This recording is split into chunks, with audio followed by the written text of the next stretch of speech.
کو دیکھا کہ وہ ان کی طرف آ رہے ہیں اور انہیں اس کام سے باز رکھنے کی کوشش کر رہے ہیں، تو انہوں نے کھدائی کو مزید تیز کر دیا اور اب کنویں کے آثار نظر آنے لگے۔ یہ دیکھ کر انہوں نے نعرہ تکبیر بلند کیا اور پکار اٹھے کہ یہ دیکھو، یہ اسماعیل علیہ السلام کی تعمیر ہے۔ جب قریش نے یہ دیکھا کہ انہوں نے کنواں تلاش کر لیا ہے تو وہ ان کے پاس آ کر کہنے لگے، عبد المطلب، اللہ کی قسم یہ ہمارے باپ اسماعیل علیہ السلام کا کنواں ہے اور اس پر ہمارا بھی حق ہے، اس لیے ہم اس میں سے تمہارے شریک ہوں گے۔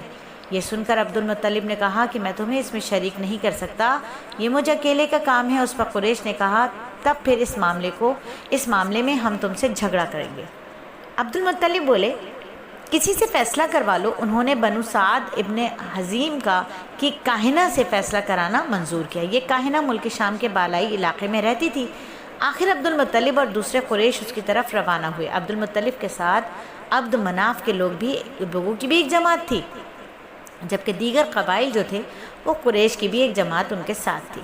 اس زمانے میں ملک حجاز اور شام کے درمیان ایک بیابان میدان تھا، وہاں کہیں پانی نہیں تھا۔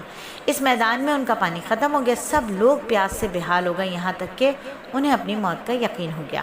انہوں نے قریش کے دوسرے لوگوں سے پانی مانگا، لیکن انہوں نے پانی دینے سے انکار کر دیا۔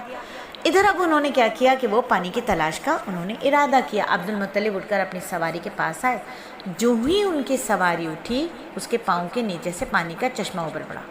انہوں نے پانی کو دیکھ کر نعرہ تکبیر بلند کیا، اللہ اکبر کا نعرہ لگایا۔ پھر عبد المطلب سواری سے اتر آئے، سب نے خوب سیر ہو کر پانی پیا، اپنے مشکیزے بھر لیے۔ اب انہوں نے قریش کی دوسری جماعت سے کہا، آؤ تم بھی سیر ہو کر پانی پی لو۔ اب وہ بھی آ گئے اور خوب پانی پیا۔ پانی پینے کے بعد وہ بولے،